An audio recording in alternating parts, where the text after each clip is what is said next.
రామనరసయ్య గారండి, చెప్పండి. మార్క్సిజానికి సంబంధించి మార్క్సిజం ఆధారంగా ప్రశ్నలకు మీ నుంచి సమాధానం కోసం కాల్ చేశాను. చెప్పండి. మొదటి ప్రశ్న, కమ్యూనిస్ట్ అంటే ఖచ్చితంగా నాస్తికుడిగా మాత్రమే ఉండాలనా? కమ్యూనిస్ట్ నాస్తికుడిగానే ఉండాలి కంపల్సరీ. నాస్తికుడు అంటే భౌతికవాది, హేతువాది. కమ్యూనిజమే భౌతికవాద దృక్పథంతో హేతువాద దృక్పథంతో కూడుతుంది. సైన్స్ వాళ్ళు ప్రతిదీ ప్రయోగానికి నిలబడాలని కోరుకునేవాళ్ళు, ప్రకృతి సృష్టి ఎవరు సృష్టించలేదని నమ్మగలిగే వాళ్ళే కమ్యూనిస్టులు ఉంటారు. భౌతికవాది, హేతువాదిగా లేనివాడు కమ్యూనిస్ట్ కాలేడు ఎప్పటికీ.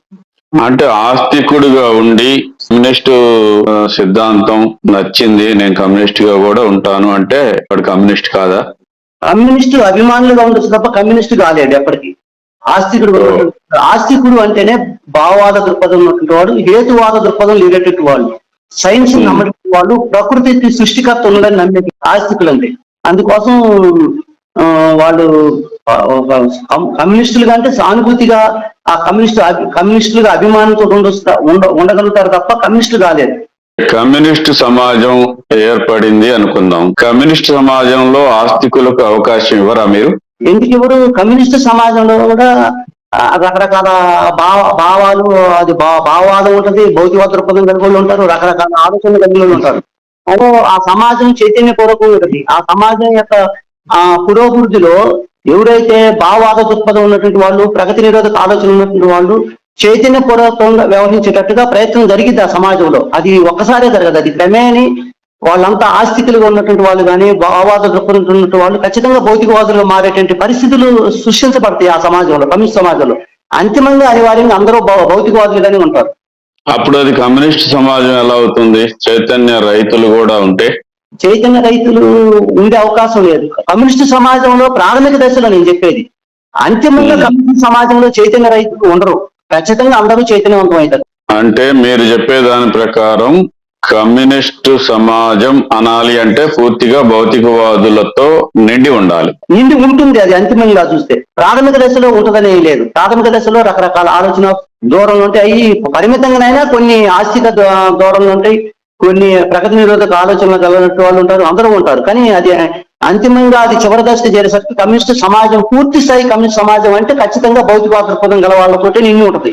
ఆ చైతన్యం పొందుతారు వాళ్ళు. కమ్యూనిస్టు సిద్ధాంతం ప్రకారం మతం అంటే ఏమిటి? మతం అనేది కమ్యూనిస్టుల దృక్పథంలో అది ఒక ప్రగతి నిరోధక సాధనం. అది మూఢత్వాన్ని పెంచేది. ఆనాటి సామాజిక స్థితిగతుల నుంచే మతం ఆవిర్భవించింది. పరిస్థితులు అనేవి ప్రగతి నిరోధకంగా పాత సమాజాన్ని కొనసాగించే దూరంతో ఉంటాయి తప్ప ఆధునిక భావాలకి, సైన్స్ కి వ్యతిరేకంగా ఉంటాయి. అంటే నేను అడిగేది మతం అంటే ఏమిటి? ఆనాటి స్థితిగతుల్లో వాళ్ళకు ఒక స్వాంతన చేకూర్చిన సాధనంగా కూడా ఉపయోగపడదు మతం అనేది. మతం ఎలా ఉపయోగపడింది అనేది నా ప్రశ్న కాదు రామనరసయ్య గారు. అసలు మీ సిద్ధాంతం ప్రకారం ఇప్పుడు ఒక దాన్ని వ్యతిరేకించాలన్నా, అనుకూలించాలన్నా, లేదా దాని మీద ఒక అభిప్రాయం ఉండాలా, అదేందో తెలియాలి కదా.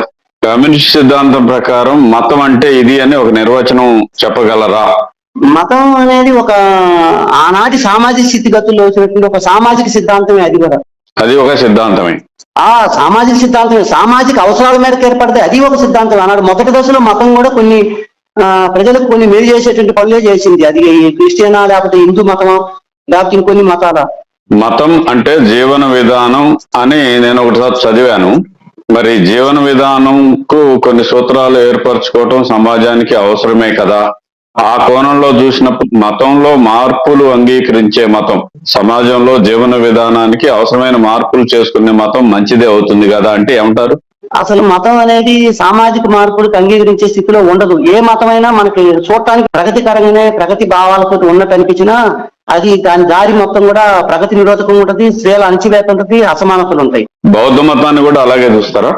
బౌద్ధ మతానికి కొంత మినహాయింపు ఉంటుంది. బౌద్ధం అనేది కూడా మతంగా ఈ రోజు ఏనయానం, మహాయానం పేరుతోటి చీలికల పేరికలే చివరికి అది మతానికి సంబంధించిన దృక్పథంతో జారిపోయింది. అది ఒక దశలో దాదాపు ఇప్పుడున్న అన్నింటిలో చూస్తే బౌద్ధం కొంత ప్రగతికరంగానే ఉంది. ఇవన్నీ కూడా చివరికి మతంగా చేసి ఏనయానం, మహాయానం పేరుతోటి దాంట్లో కూడా కొన్ని రకాల పెడదూరం తీసుకొచ్చారు.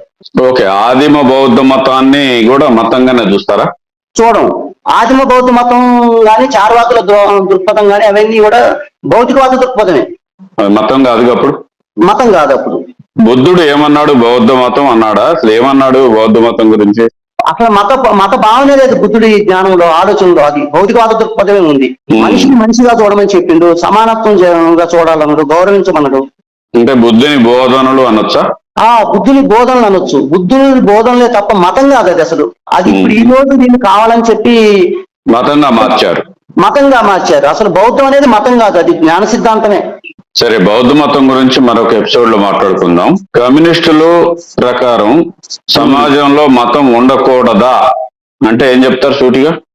అవసరం ఉండదు కమ్యూనిస్ట్ సమాజంలో మతం అవసరం. ఎందుకంటే మతం ఏర్పడ్డ నాటి పరిస్థితుల్ని మార్చుకుంటూ అది అభివృద్ధికరంగా, సైన్స్ పరంగా కావచ్చు, భావాల పరంగా కావచ్చు, అభ్యుదయ ఆలోచనలు ప్రగతిదాయకంగా తీసుకొచ్చే పరిస్థితుల్లో మతం అవసరం ఉంది. ఆనాటి ఆ మతం అవసరం ఏర్పడ్డ పరిస్థితులు ఏంటి? కష్టాలు, బాధలు, వివక్షలు, స్త్రీల అణచివేత, దోపిడీ, వీటన్నిటి పరిస్థితుల వల్లనే మతం ముందుకు వచ్చింది.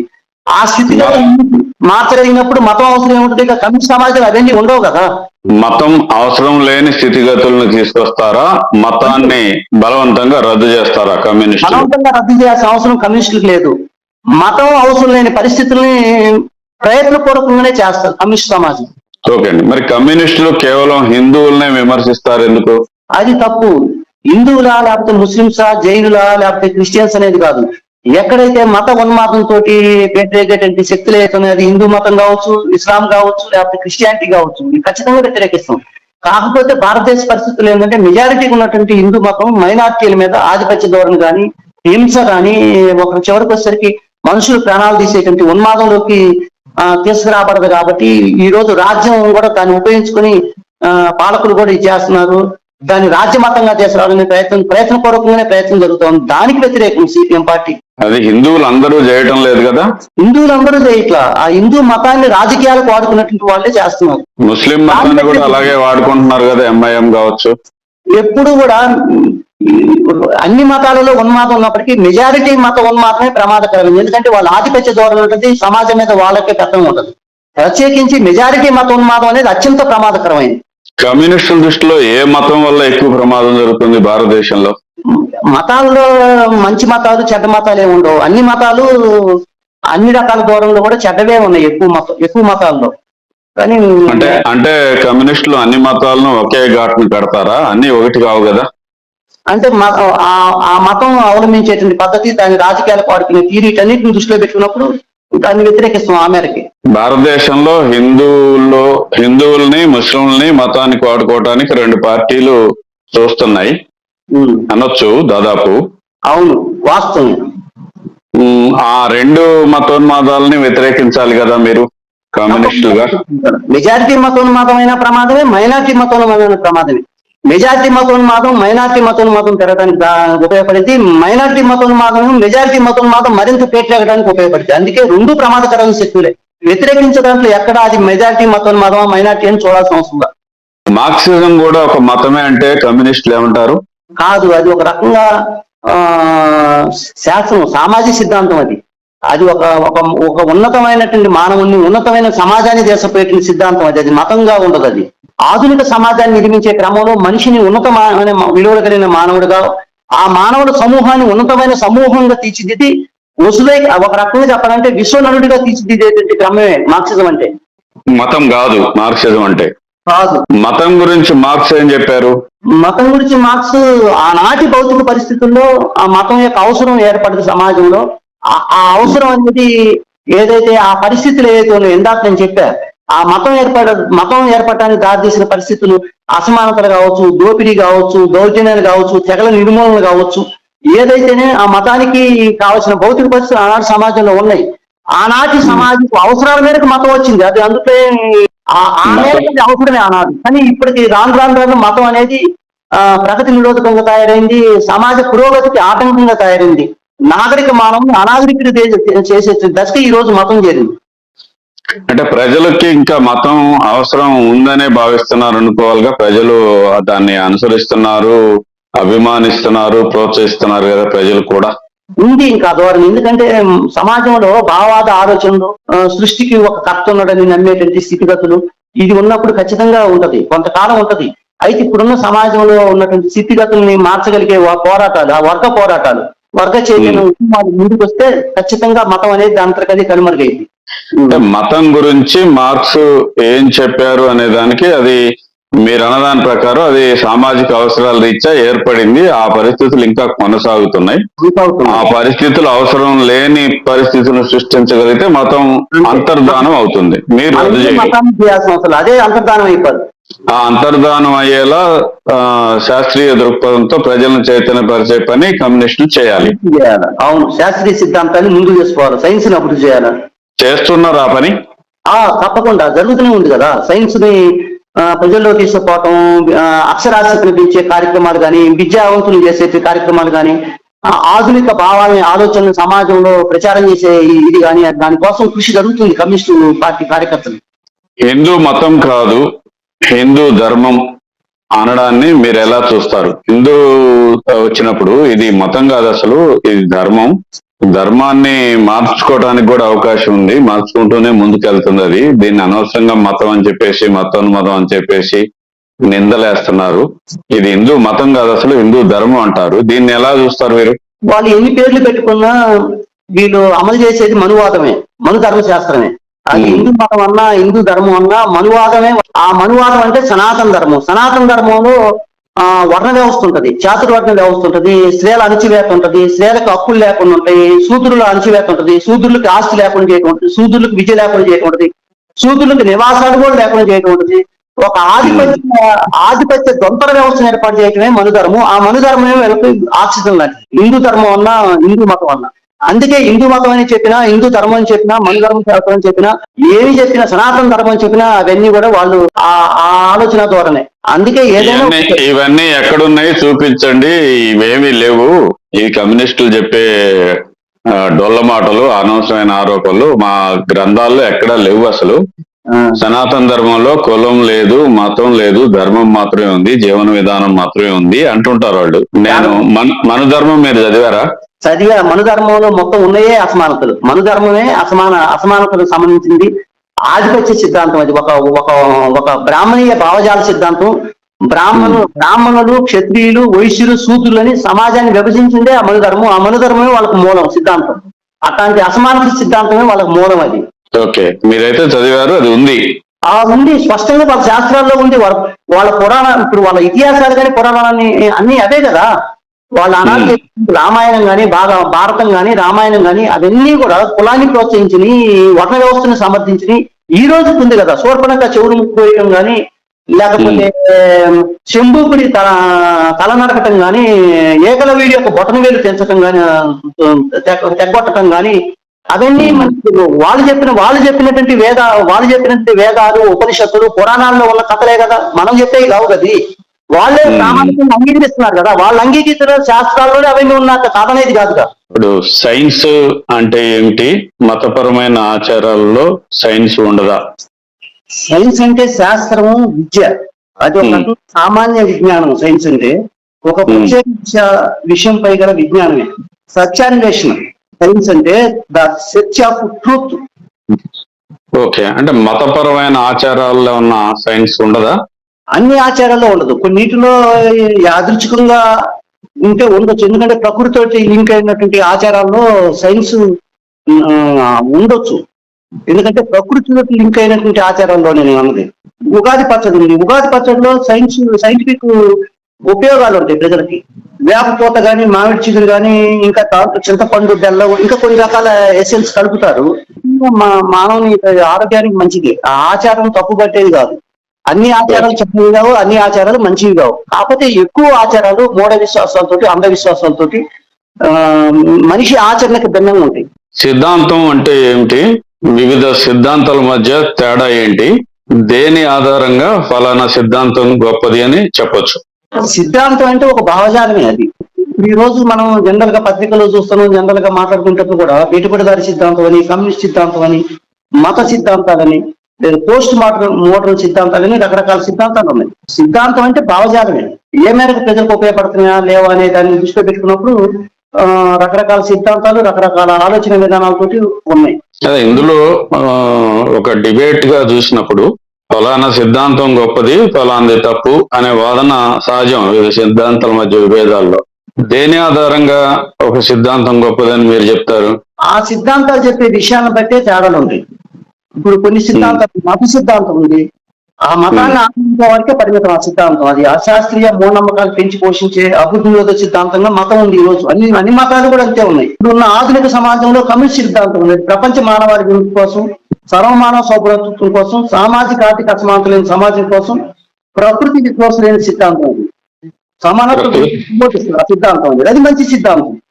ఓకే, ప్రకృతి విధ్వంసం లేని ప్రకృతిని కాపాడే అంశాలు, మానవాళికి ఉపయోగాన్ని ఇచ్చే అంశాలు చెప్పే సిద్ధాంతం గొప్పది అనొచ్చు. ఎందుకంటే మనిషికి ప్రకృతికి విడదీయలేని బంధం ఉంటుంది. అసలు ప్రకృతి లేకపోతే మనిషి లేడు, జీవజాతి లేదు. ప్రకృతిని కాపాడుకుంటే మనిషి మనుగడ ఉంటుంది. అందుకోసం ఆ ప్రకృతిని కాపాడేటువంటి బాధ్యత కూడా కమ్యూనిస్ట్ సిద్ధాంతం తీసుకుంటుంది. అదే సరే, కమ్యూనిస్ట్ సిద్ధాంతం గొప్పదా ఇంకోటి గొప్పదా అనేది అది పక్కన పెడదాం. ఒక సిద్ధాంతం గొప్పది అని ఇప్పుడు కమ్యూనిస్ట్ సిద్ధాంతం అని అర్థం కాకపోయినా సామాన్యుడు కూడా అంగీకరించాలి అంటే ప్రకృతిని కాపాడే, మనుషుల మధ్య ఐక్యతని కాపాడే, మనుషులకి అవసరమయ్యే అంశాలు ఎక్కడైతే ఉంటాయో అవి కరెక్ట్ సిద్ధాంతాలు అనొచ్చు కదా. అదే సిద్ధాంతం. దాన్ని ముందు చేసుకోగలిగేది మానవ ఉన్నతికి, మానవుని మానవుడిగా తీర్చిదిద్దగలిగేటువంటి పద్ధతుల్లో ప్రకృతిని కాపాడుతూ చేసే సిద్ధాంతం సిద్ధాంతం. ఈ రోజుకి ఉన్న సిద్ధాంతాలు అదే ఉన్నతమైనవి. నమ్మకం అంటే ఏమిటి? నమ్మకం, సిద్ధాంతం, సైన్స్, ఈ మూడింటి మధ్య తేడా ఏంటి? ఈ మూడింటికి మధ్య ఉండే సంబంధం ఏంటి? నమ్మకం అంటే నమ్మదగిన సత్యంగాను యథార్థంగాను కనపడింది. నమ్మదగిన సత్యం అనుకుంటాడు అతను, యథార్థం అనుకుంటాడు. మత విశ్వాసం కూడా యథార్థం అని కలిస్తేనే కదా మత విశ్వాసం కూడా. తను మంచిదిగా తను నమ్మిందల్లా రైట్ కాదు, అంతే. విషయం సత్యమని భావిస్తుంది, కానీ అది సత్యం కావచ్చు, అసత్యం కావచ్చు, కానీ తనకు నమ్మకం అన్నమాట. ఒక విషయం విశ్వాసమే నమ్మకం. సిద్ధాంతం అంటే ఒక భావజాలం. ఒక ప్రజలకి రకరకాల ఆలోచన స్రవంతులు ఉంటాయి. ఒక్కొక్క భావజాలం ఒక్కో రకమైన వర్గం కోసం లేదా మొత్తం సమాజం కోసం మేలు చేయొచ్చు. అట్లా సిద్ధాంతం ఉంటుంది. భావజాలమే శాస్త్రం, సత్యాన్వేషణ. చెప్పాలంటే సైన్స్ అంటే సత్యాన్వేషణ. దీనికి ముగింపు లేదు. ప్రకృతిలో ఉన్నటువంటి విషయాలు చాలా ఇంకా దృగ్గోచర విషయాలు ఉన్నాయి. అవన్నీ ఇంకా మానవాళి మేధస్సుకి అందట్లా. ఇంకా వాటన్నిటిని పరిశోధన చేస్తుంది. అదే సత్యాన్వేషణ. అది ఎప్పటికప్పుడు సాపేక్షమే, అంతే. ఓకే, ఈ మూడింటి మధ్య సంబంధం ఉంటుందా? మూడింటి మధ్య అంటే ఒక నమ్మకం సత్యం కావచ్చు, కాకపోవచ్చు, కానీ దాన్ని మీ కమ్యూనిస్ట్ సిద్ధాంతాన్నే నమ్ముతున్నా అనే వాళ్ళు ఉంటారు. మీరు కమ్యూనిస్ట్ సిద్ధాంతమే నమ్ముతున్నారు, మీ నమ్మకం అప్పుడు రైట్ అన్నట్టేగా. అంతే కదా, దాన్ని నమ్మబట్టే కదా ఆ సిద్ధాంతాన్ని ఆచరించడానికి. అది ఆచరణ ఏ మేరకు ప్రజలకు మేలు చేసిద్దా లేదనే దాన్ని బట్టి ఉంటుంది ఆ సిద్ధాంతం. అవును, ఏది నమ్ముతున్నాడో అది ఆచరిస్తాడు, అంతే. సిద్ధాంతం కూడా సైన్స్ కట్టుబడి ఉంటా అనే సిద్ధాంతం. మరి మార్క్సిజం అనేది, నేను మార్క్సిజం అంటలేదు, ఒక సిద్ధాంతం అనేది సైన్స్ కట్టుబడి ఉంటా. మతం ఉంది, నమ్మకాలు పూర్తిగా నమ్మకాల మీద ఆధారపడి ఉంటుంది, అంతే. మార్క్సిజం సైన్స్ కట్టుబడి ఉంటుంది అనే చెప్తుంది కదా, అంతే కదా. అలాగే నేను అనేది సైన్స్ కి కట్టుబడి ఉండే సిద్ధాంతాలు ఉంటాయి, మార్క్సిజం కాకుండా కూడా ఉండొచ్చు, ఉంటాయి. అంటే ఇప్పుడు ముందు కూడా ఉన్నాయి కదా. ఉన్నాయి. ఈ మూడింటి మధ్య సంబంధం ఉంది అని అనాలి కదా. అప్పుడు ఉంటది. ఇజం అంటే ఏమిటి, నిజం అంటే ఏమిటి, ఏది గొప్పది? నిజానికి మధ్య ఉండాల్సిన సంబంధం ఏంటి? నిజం అంటే భావజాలమే. మళ్ళీ అభివృద్ధికరమైన భావజాలాన్ని కావచ్చు, అభివృద్ధి నిరోధకమైన భావజాలాన్ని కావచ్చు. అది క్యాపిటలిజం. జనరల్ గా మనం ఈ రోజు క్యాపిటలిజం, సోషలిజం అని చెప్పుకుంటున్నాం కదా. సొసైటీ ఇప్పుడున్న సమాజాలని, అది ఏ భావజాలమైనా కావచ్చు, భావజాలం. భావజాలం నిజం అంటే వాస్తవికమైన విషయం. అది అతను వాస్తవికమైన విషయం అని నమ్మగలిగింది కాబట్టి నిజం అంటాను. దాన్ని అంటే ప్రతి నమ్మకం నిజం కాదుగా. ప్రతి నమ్మకం నిజం కాదు. నిజం అనేది అతను ఒక విషయాన్ని నమ్మబట్టే నిజం అనుకుంటాడు అతను. అది నమ్మబట్టే నిజం అనుకుంటాడు. ఇప్పుడు దేవుడు ఉన్నాడు అని నమ్ముతుండు, పూజిస్తాడు. చూపించమంటే చూపించలేడు, అప్పుడు అది నిజం ఎట్లయితది? అదేగా నేను చెప్పేది. అన్ని నమ్మకాలు నిజాలు కాకపోవచ్చు, అన్ని నిజాలు కూడా వాస్తవికమైన ఇది కాకపోవచ్చు. అదే రామదాస్ గారు నేను అనేది నిజం అంటే నమ్మకం కాదు, కాదు. నిజం అంటే ఆచరణలో నిరూపించబడేది అనొచ్చు కదా. అనొచ్చు. ఒక్కోసారి నిజం కూడా పాక్షికమే కదా. నిజం ఎప్పుడు సాపేక్షమే. పాక్షికమే కదా. అవును, సాపేక్షమే. నిజం ఎప్పుడు సాపేక్షమే, శాశ్వత సత్యాలు ఏమి ఉండవు సైన్స్ ప్రకారం అభివృద్ధి చెందుతుంది కాబట్టి. శాశ్వత సత్యాలు ఏవి ఉండవు, ఎప్పటికప్పుడు మారుతూనే ఉంటాయి. ఆయా సమాజాలు ఆయా ప్రకృతిలో జరిగేటువంటి మార్పులకు అనుగుణంగా మారుతూనే ఉంటాయి. అంటే ఇప్పుడు నేను ఒకటి అనుకుంటున్నా, నిజం అంటే ఆచరణకి నిరూపించబడేది, ఇప్పటికి ఇది నిజం అనొచ్చు. అంతవరకు ఒప్పుకోవచ్చు. అదే నిజం, నిజం ఆచరణలో నిరూపించగలిగే సిద్ధాంతం అదే ఇజం. ఆచరణకు నిరూపణకు నిలబడే ఇజం గొప్పదనొచ్చు. ఆచరణకు నిలబడి దాంట్లో మళ్ళీ మానవాభివృద్ధి కనపడాలా, మానవ నాగరికతను ముందుకు తీసుకుపోయేటువంటి పద్ధతిలో ఉండాలా, అంత మేరకు చూడాలి దాన్ని. డెఫినెట్ గా ప్రకృతి అనేది మానవాళికి సకల సౌకర్యాలు ఇస్తుంది, మానవాళి హితాన్నే కోరుకుంటుంది. ప్రకృతిని కాపాడే వాస్తవంలో నిరూపించబడే ఏ నిజమైనా ప్లస్ అది మానవాళి అభివృద్ధికి ఉపయోగపడే విధంగా ఏర్పాటు చేసుకునే ఏ నిజమైనా గొప్పది అని చెప్పొచ్చు. జై శ్రీరామ్, జై భీమ్, మీరు దేనికి జై కొడతారు? నేను జై భీమ్, లాల్ సలాం అంటున్నాను. ఎందుకంటే జై శ్రీరామ్ అనేది ఒక హిందూ మత ప్రత్యేక నినాదం, అది ఒక భావవాదానికి ప్రత్యేకంగా ఉంటుంది. అది జై శ్రీరామ్ అనేది ఒక పురాణ పురుషుడే, కథి. హిందూ మతానికి అది ఒక ప్రతీకగా ఉండొచ్చు.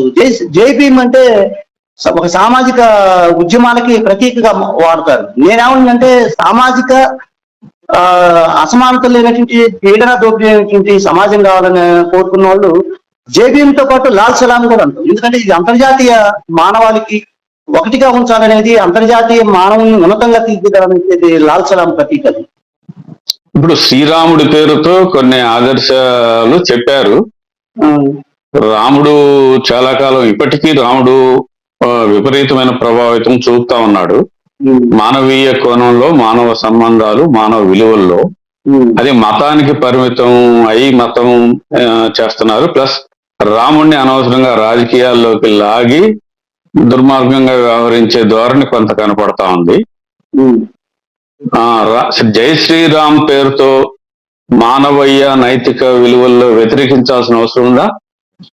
రాముడు కూడా మనం పూర్తి ఐకాన్ అని ప్రతీక అని కూడా చెప్పుకోవడానికి వీల్లేదు. ఎందుకంటే రాముడు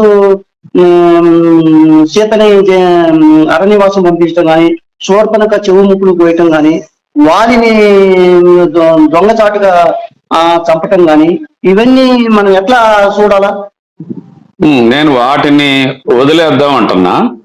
రాముడు ఏకపత్ని వృతుడు, రాముడు ఒకే మాట మీద ఉన్నాడు, అన్నదమ్ముల మధ్య అనుబంధం బాగుంది, అట్లా అనుకుంటే రాజు అనేదే ఉండకూడదు. అది నేను అనేది సమకాలీన కొన్ని విషయాలు ఇప్పుడు ఏ పురాణ పురుషులున్నారైనా మెజారిటీ విషయాలు సమాజ పురోగతికి ఆటంకం ఉన్నా, ప్రతీకాతకం ఉన్నా, కొన్ని విషయాలు సమాజం స్వీకరించడం తప్పే ఉంది. మంచి విషయం. జై భీమ్ అంటే ఏంటి అసలు? జై భీమ్ అనేది ఒక సామాజిక ఉద్యమాలకు ప్రతీకగా నినాదం వచ్చిందని చెప్పి నేను చదివా. ఒక సామాజిక ఉద్యమాలకు ప్రతీకగా జై భీమ్ అంటారు. అదే అంతవరకు నాకు అవగాహన. మీరు జై భీమ్ అంటామన్నారు, లాల్ సలాం అంటానికి నాకు కూడా డౌట్ ఏం లేదు. జై భీమ్ అంటే ఒక కులపరమైన, అంబేద్కర్ చాలా కృషి చేశాడు ఓటు విషయంలో, కానీ చాలా విషయాల్లో నెహ్రూ కంటే, గాంధీ కంటే, పటేల్ కంటే కూడా చాలా గొప్పగా ఆలోచించాడు ఆనాడే. హిందూ మతోన్మాదాలని, హిందూ దుస్సంప్రదాయాల్ని తీవ్రంగా ఖండించాడు. తాను నేనెట్లా హిందువునైతున్నాడు, బౌద్ధ మతాన్ని 10,000 మందితో మహారాష్ట్రలో అనుకుంటా నాగపూర్ లో 5 లక్షల మంది ప్రజల సమక్షంలో బౌద్ధాన్ని స్వీకరించింది. 5 లక్షల మంది? ఓకే, సారీ, 5 లక్షలు స్వీకరించాడు.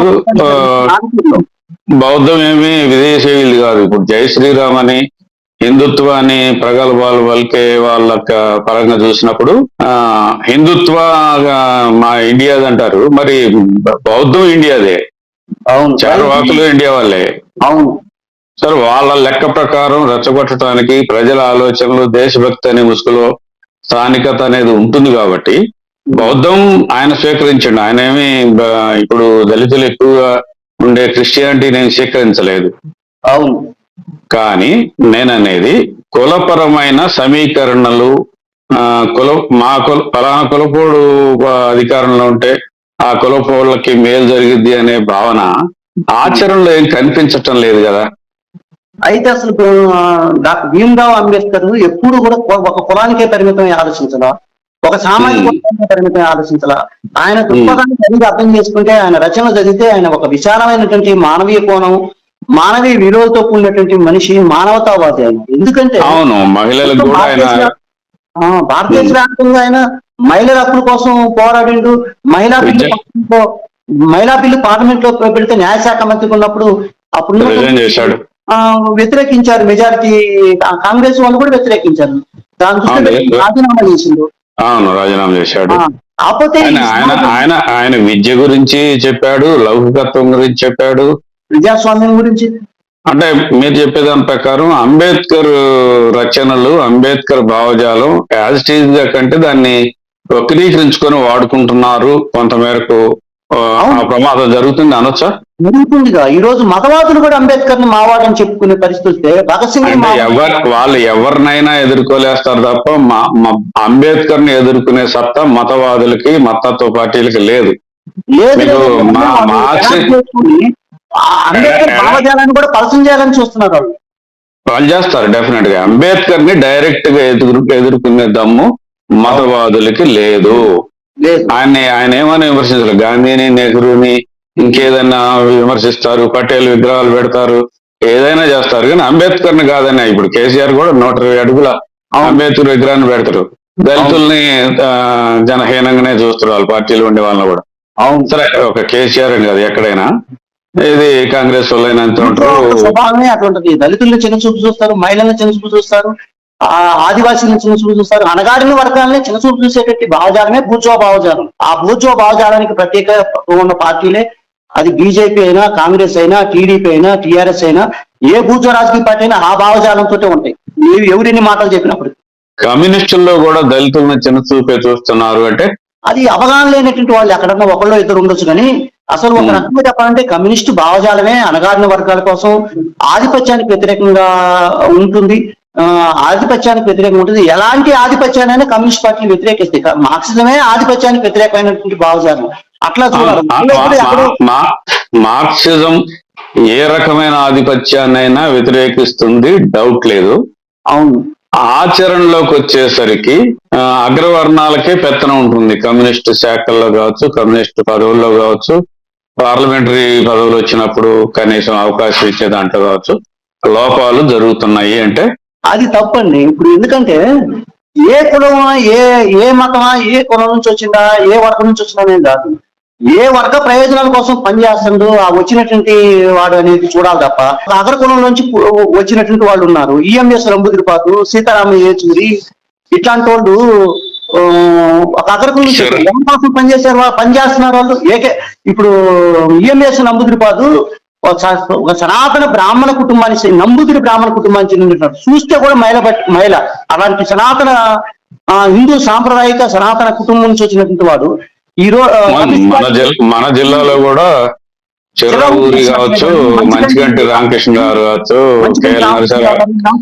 కేఎల్ గారు, కానీ ఇదంతా ఎవరు అగ్ర వర్ణం నుంచి వచ్చినటువంటి వాళ్ళు ఎవరి కోసం పనిచేశారు చూడాలి మనం. అగ్ర కులంలో పుట్టారా, అగ్రవర్ణంలో పుట్టారా అనేది కాదు. ఎవరి కోసం పనిచేస్తున్నారు. ఈ రోజు దళితులు కొంతమంది ఉన్నారు. దళిత వర్గాల్లో కులం పేరుతోటి నాయకత్వం వహించి నాయకులుగా ఎదిగినటువంటి వాళ్ళు ఈ రోజు అగ్ర కులపు పల్లకీని మోసి బోయిలుగా తయారయ్యారు. అట్లనే మనువాద సిద్ధాంతాన్ని ఏ మనువాదం అయితే, ఏ మతవాదం అయితే, ఏ మనువాదం అయితే దళితులను చిన్నచూపు చూసిందో, శూద్రులు చిన్నచూపు చూసిందో, ప్రత్యేకించి పంచములుగా ఇచ్చేసిందో వాళ్ళే ఈరోజు ఆ భావాలతోటి ఈరోజు ఇదైతా ఉన్నారు. ఆ భావజాలాన్ని మోసేటువంటి వాళ్ళు ఈరోజు బీసీలు, దళితులే ఎక్కువ మంది. ఓకే, వ్యక్తివాదం అంటే ఏమిటి? వ్యక్తివాదాన్ని మార్క్సిజం అంగీకరిస్తుందా? వ్యక్తివాదాన్ని మార్క్సిజం అంగీకరించదు. వ్యక్తివాదం అంటే క్యారీరిజం. అది నేను నాకే కావాలా అనేటువంటి ఇది ఆ వ్యక్తి అభివృద్ధి చుట్టూ తిరుగుతుంది. ఇది అట్లనే నాకే అన్నీ కావాలా, నాకే సంపద అంతా పోగుపడాలా, నేనే బాగుండాలా అనేది ఇది సంకుచితవాదం. ఇది సమిష్టి క్షేమానికి వ్యతిరేకం. ఇది అభివృద్ధికి, ప్రగతికి నిరోధకమైనది. మార్క్సిస్టుల్లో కమ్యూనిస్టుల్లో కూడా ఆచరణలో సిద్ధాంతం తలకెక్కించుకోలేని వాళ్ళు, సిద్ధాంతం చదవని వాళ్ళు ఈ ధోరణికి పాల్పడుతూ ఉన్నారు కదా. కమ్యూనిస్ట్ పార్టీలు ప్రజలకి దూరం కావటంలో ఇది కూడా వీళ్ళు ఇలాంటి వాళ్ళు తయారు కావటం కూడా ప్రమాదకరంగా ఉందని అంటే ఏం చెప్తారు మీరు? ప్రజలు ఎప్పుడు కూడా ఏ కార్యకర్తలు అనే వాళ్ళు ఎక్కడి నుంచి వస్తారు? కమ్యూనిస్ట్ పార్టీ కార్యకర్తలైనా ప్రజల నుంచే రావాలా. ఆ వర్గం ఇప్పుడు ఆ సమాజం నుంచే రావాలా. ఆ సమాజం ఏంటి? ఇప్పుడున్న పెట్టుబడిదారి సమాజం. పెట్టుబడిదారి సమాజంలో క్యారియరిజం ఉంటది, కన్జ్యూమరిజం ఉంటది, రకరకాల భావవాద ఆలోచనలు ఉంటాయి, బూర్జో ఆలోచన ధోరణులు ఉంటాయి. వీటన్నిటిలోంచే కమ్యూనిస్ట్ కార్యకర్త తయారు కావాలా, కమ్యూనిస్ట్ పార్టీ సభ్యులు కావాలా. కొన్ని లక్షణాలు అక్కడ ఉంటాయి. ఉన్నత మాత్రాన్నే దానికే ఉన్నారని చెప్పలేము కదా. దానికే ఉన్నారు అంటలేదు. అటువంటి వాళ్ళ వల్ల అది సమాజానికి కమ్యూనిస్ట్ పార్టీలకి ప్రమాదం అంటుందండి. ఒకళ్ళిద్దరు ఎక్కడన్నా ఉంటే ఉండొచ్చు, కానీ ఆ స్థాయి నాయకత్వ స్థానాల్లో ఉన్నటువంటి వాళ్ళు అట్లా క్యారియరిస్టులుగా ఉండేటువంటి అవకాశమే లేదు. ఖచ్చితంగా అది సమిష్టిగా ఆలోచించే తత్వంతో సామాజిక ప్రయోజనాన్ని కోరుకునేటువంటి పద్ధతుల్లోనే వాళ్ళు సైద్ధాంతికంగా అవగాహనతో పెరుగుతారు. నాయకత్వ స్థానాల్లోకి వచ్చేటువంటి వాళ్ళు కార్యకర్తలంతా ఒకళ్ళిద్దరు తప్ప ఎక్కువ మంది బాగున్నారు అంటారు. ఎక్కువ మంది ఉంటారు. ఏ సమాజంలో అయినా తప్పకుండా ఖచ్చితంగా పాత సమాజపు అవశేషాలు ఉంటాయి. ఏ పార్టీలోనైనా కొద్ది గొప్ప ఆ వర్గం నుంచి వచ్చినట్టు వాళ్ళ వర్గ లక్షణాలు కానీ, ఆ తాత్విక దృక్పథాల నుంచి వచ్చినటువంటి వాళ్ళ తాత్విక ఆలోచన కానీ ఉంటాయి. కానీ అంతిమంగా అది కమ్యూనిస్టు తాత్విక దృక్పథంతో కానీ, కమ్యూనిస్టు ఆ భావ ఆలోచన దూరంతో వచ్చి రావాలా, వస్తారు. తప్పకుండా వాళ్ళ అధ్యయనం ఆ రకంగా చేస్తారు. ప్రజలలో కార్యాచరణలో కానీ లేకపోతే సిద్ధాంతాన్ని అధ్యయనం చేయడం ద్వారా మెరుగుపడతారు. వ్యక్తి స్వేచ్ఛను మార్క్సిజం హరిస్తుందా? అత్యధికంగా కమ్యూనిస్ట్ నాయకులు ప్రశ్నించమంటూనే ప్రశ్నించే కార్యకర్తలను క్రమశిక్షణ పేరుతో తొక్కేస్తుంటారు. ఎందుకు ఇలా జరుగుతుంది? వ్యక్తి స్వేచ్ఛను మార్క్సిజం హరిస్తుందంటే అంత హాస్యాస్పదమైన ప్రశ్న. ఎందుకని అసలు మార్క్సిజం అంటేనే స్వేచ్ఛాయుత సిద్ధాంతం. అది మార్క్సిజం అంటేనే స్వేచ్ఛాయుత సిద్ధాంతం. మరింత స్వేచ్ఛాయుత మానవుడిగా తీసుకుంది, వెళ్ళలేని మానవుని తయారు చేస్తుంది మార్క్సిజమే. ఆ రకంగా చూసినప్పుడు మరింత స్వేచ్ఛాయుత మానవుడిగా తీసుకుంటుంది. వెళ్ళలేని స్వేచ్ఛ, స్వాతంత్రం, భావజాల స్వేచ్ఛ కూడా ఉంటది మార్క్సిజంలో. ఇప్పుడు మీరు చెప్పారు చూడండి, కమ్యూనిస్ట్ పార్టీలో ప్రశ్నించమంటారు, ప్రశ్నిస్తే అనగదొక్కుతారని. చాలా పొరపాటు అది. ఖచ్చితంగా ప్రశ్నించాలా, ప్రశ్నిస్తారు కూడా కమ్యూనిస్ట్ పార్టీలో అంతర్గతంగా. ఎక్కడ వేదికల మీద, ఆయా స్థాయి కమిటీల వేదికల మీద ప్రశ్నిస్తారు. తప్పకుండా ప్రశ్నించాలి. అది అక్కడ ఉన్నటువంటి ఆ కమిటీలోనే చర్చ జరగాల, ఆ కమిటీలోనే ప్రశ్నించాలి. కానీ అంతిమంగా మాత్రం ఒక అభిప్రాయంతో, ఒక నిర్ణయంతో సమిష్టిగా బయటకు వస్తారు. ఆ బయటకు వచ్చిన తర్వాత సమిష్టి నిర్ణయానికే ప్రాతినిధ్యం వహించాలి ఎలాంటి భిన్నాభిప్రాయాలు ఉన్న కార్యకర్త అయినా. అది కమ్యూనిస్ట్ పార్టీ అది కేంద్రీకృత ప్రజాస్వామ్యం. అది ఓకే. అసలు ప్రశ్నిస్తే తొక్కేయటం అనేది లేదా? ఉండదు. కాకపోతే ఆ కార్యకర్త అర్థం చేసుకోవటంలో కానీ, ఆ సమిష్టి నిర్ణయాన్ని అర్థం చేసుకున్నా కానీ కొంత లోపం జరిగితే తప్ప తొక్కేసేటువంటి అవకాశం కూడా ఉండదు. ఎందుకంటే ఆ రకంగా అభివృద్ధికి కమ్యూనిస్ట్ పార్టీ అవకాశం ఇస్తుంది. వ్యక్తి గొప్పతనాన్ని మార్క్సిజం అంగీకరిస్తుందా? వ్యక్తి పాత్ర ఉంటది, కానీ వ్యక్తే మొత్తంగా సమాజ అభివృద్ధికి గీట్రాయిగా ఉంటుందని చెప్పి మార్క్సిజం అనుకోదు. ఎందుకంటే మార్క్సిజం అంటేనే సమిష్టి. ఓ రకంగా ఈ రోజు ఖచ్చితంగా ప్రకృతి ప్రకారమైన సమిష్టి వ్యక్తే సమిష్టే ఖచ్చితంగా. కానీ వ్యక్తే గొప్ప అని నేను కూడా అంటలేదు, కానీ వ్యక్తి గొప్పతనం కూడా ఉంటుంది కదా. ఉంటది తప్పకుండా. ఏ వ్యక్తి అయినా మార్క్స్ యొక్క గొప్పతనం, మార్క్స్ లేకుండా మార్క్సిజం ఉందా? మరి మార్క్సిజం కూడా గతంలో ఉన్న శాస్త్రాల అధ్యయనం ద్వారానే డెవలప్ అయింది.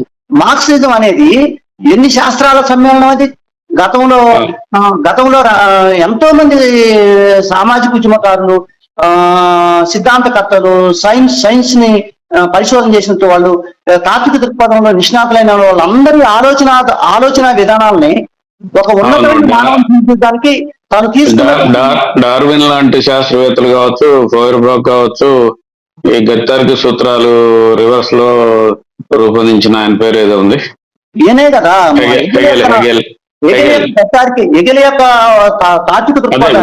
వీటన్నిటి సమ్మేళనంగా మార్క్స్ గొప్పగా చేసిండు. కాబట్టి మార్క్స్ గొప్పతనాన్ని కూడా వ్యక్తిది కాదు, కానీ వీటిని సమ్మేళనపరిచి ఒక సిద్ధాంతంగా రూపొందించిన మార్క్స్ గొప్పతనాన్ని అయితే అంగీకరించాలి కదా. తప్పకుండా అంగీకరించాలి. వ్యక్తి పాత్ర ఉంటుంది తప్పకుండా. కారణ జన్ములు అంటుంటారు. వీరి పట్ల మార్క్సిస్టుల వైఖరి ఏంటి? కారణ జన్ములు ఉండరు. ఎందుకంటే మనిషి పుట్టుకతోటి ఎవరు కారణ జన్ములు గారు. ఎందుకంటే మనిషి కార్యాచరణ ఆచరణలోనే తన యొక్క మెదడుకు పదును పెట్టి సమాజాన్ని అర్థం చేసుకుంటేనే వాళ్ళు, మీరు చెప్పేటువంటి కారణ జన్ములని నమ్మం మార్క్సిస్టుగా, మీరు చెప్పేటువంటి కారణ జన్ములు ఉపయోగించాలన్నా కానీ సమాజంతో సమాజ ఆచరణలోనే వాళ్ళు ఆ రకంగా తయారవుతారు. మేధావులుగా తయారైనా, లేకపోతే సామాజిక ఉద్యమకారులుగా తయారైనా, లేకపోతే శాస్త్రవేత్తలుగా తయారైనా, లేకపోతే ఇంకా మిగతా విషయాల్లో నిష్ణాతులైనా అట్లా తయారు కావాల్సింది తప్ప సమాజానికి దూరంగా కారణ జన్ములు ఉండేటువంటి అవకాశం లేదు. చారిత్రక వ్యక్తులుగా గొప్పవాళ్ళుగా ఆ మేరకు వాళ్ళు ఉన్న స్థితి నుంచి ఉన్నత స్థితికి సమాజాన్ని నాగరికతను పెంచే దాంట్లో వాళ్ళ పాత్ర ఆ విధంగా గొప్పదిగా ఉంటుంది, మిగిలిపోతుంది. అంతే, వాళ్లే గొప్పవాళ్ళుగా అనేటం ఉండదు. మనం చూస్తే వజ్రం కూడా ఎట్లుంటుంది, వజ్రం కూడా బొగ్గు రూపమే. ముడి వజ్రం బుద్ధే ముడి వజ్రం. అవును అవును ముడి వజ్రం సానబట్టిన తర్వాత ఎంత ప్రకాశవంతంగా ఉంటుంది. అవును, ఏ మనిషినైనా, నా అభిప్రాయం అయితే సమాజమే ఉన్నతంగా తీర్చిదిద్దుతుంది ఏ మనిషినైనా కానీ. సమాజంలో వాళ్ళు ఎదుర్కొనే పరిస్థితుల్లో వాళ్ళు ఏ విధంగా ధీటుగా రాటు తేలుతారు అనేది ఆ పరిస్థితులు బట్టి ఉంటది. Marxism, Leninism, Maoism, Ambedkarism, Gandhigiri, Ramayanam ఇలా అనడం తప్పు కదా? కమ్యూనిజం అనొచ్చు కదా? అనొచ్చు. ఇప్పుడు ఒక్కొక్కరితో ఒక్కో భావజాలం. ఇప్పుడు మార్క్సిజం, లెనినిజం, మార్క్సిజం అనేది ఇప్పుడు చెప్పుకున్నాం మనం. లెనినిజం అనేది మార్క్సిజాన్ని మరింత ఉన్నతికి, మరింత ఉన్నత స్థాయికి తీసుకుపోయింది. లేదు, లెనిన్ తీసుకుపోయింది. ఆ వచ్చినటువంటి పెట్టుబడిదారీ సమాజం, పెట్టుబడిలో వచ్చినటువంటి మార్పులు ఏవైతే ఉన్నాయో, దాని సామ్రాజ్యవాద దశకి ఎప్పుడైతే వచ్చిందో దాన్ని లెనినిజం అన్నాం. అంటే మార్క్సిజాన్ని లెనినిజం మరింత ఉన్నతగా అభివృద్ధి చేసింది, దానికే దాన్ని లెనినిజం అన్నాం.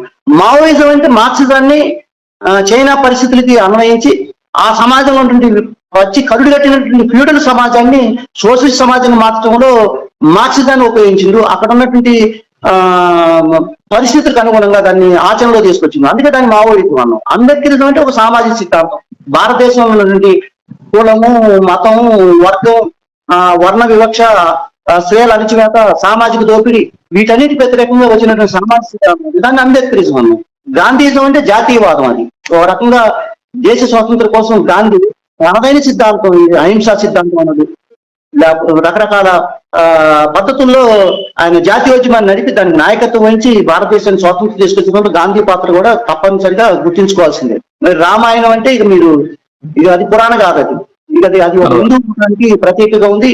అది వాళ్ళకేంటంటే ఆ మతాన్ని హిందూ మతాన్ని ముందు చేసుకోవడానికి దాన్ని వాళ్ళు ఐకాన్గా వాడుకుంటున్నారు. ఈ రోజు రామాలయ నిర్మాణం కావచ్చు, లేకపోతే ఈరోజు కేంద్రంలో బీజేపీ ప్రభుత్వం మతాన్ని ఆయుధంగా వాడుకుంటుంది, రాముడిని ఆయుధంగా వాడుకుంటుంది.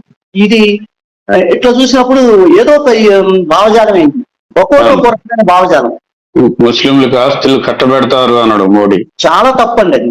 ఎందుకంటే భారతదేశంలో ముస్లింస్ పాత్ర యొక్క స్వాతంత్రోద్యమంలో వాళ్ళ పాత్ర చూడండి.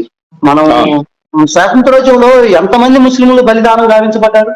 స్వాతంత్రోద్యమంలో ఉంది, తెలంగాణ పోరాటంలో కూడా, తెలంగాణ పోరాటంలో, స్వాతంత్రోద్యమంలో కూడా ఎంతో మంది ముస్లింస్ గద్దర్ వీరులు ఎవరు? ముస్లింస్ లేరా దాంట్లో? జాతీయ పాల్గొనలో అబ్దుల్ కలాం ఆజాద్ ఏంటి, మౌలానా అబ్దుల్ కలాం ఆజాద్, అట్లాంటి యోధులు చాలా మంది దేశం కోసం పోరాడారు. అట్లనే తెలంగాణ సాయుధ పోరాటం చూస్తే ముగ్ధు మోయినుద్దీన్ కానీ, షోయిబుల్లా ఖాన్ కానీ, వీళ్ళంతా ఎవరు? వీళ్ళంతా ముస్లింసే కదా.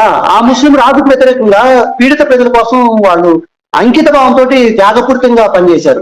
ఒక రకంగా చెప్పాలంటే షోయిబుల్లా ఖాన్ చేతులు నరికేశారు. ఆయన ఒక జర్నలిస్ట్, షోయిబుల్లా ఖాన్. అట్లాంటి జర్నలిస్టు నిజాంకు వ్యతిరేకంగా రచనలు చేస్తానని, వ్యాసాలు రాస్తానని, ఆ పోరాటాల్లో పాల్గొంటుందని రజాకార్ మోకలు చేతులు నరికేసింది.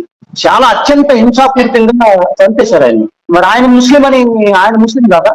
మరి వాళ్ళ త్యాగాలు గుర్తు చేసుకోవద్దా? ఈ దేశంలో ముస్లింలు వెనకబాటు కారణం ఎవరు? పాలకవర్గాలే కదా. ఇప్పుడు దాకా పాలించినటువంటి పాలకవర్గాలే కదా ముస్లింస్ వెనకబాటుకి. దానికోసం సచార్ కమిటీ వేశారు. ఆ సిఫార్సులు అమలు చేయలేదు. ఆనాడు కాంగ్రెస్ అమలు చేయాలా సరిగా. ఇప్పుడు బీజేపీ ఇంకా మరింత విద్వేషపూరితంగా ముస్లింస్ ని ఈ దేశం నుంచి వెళ్ళగొట్టేటువంటి క్రమం మొదలైంది సిఏఏ పేరుతోటి. ఓకే, ధన్యవాదాలు రామనరసింహ గారు. మరిన్ని ప్రశ్నలతో మరో ఎపిసోడ్ లో కలుద్దాం. తప్పకుండా.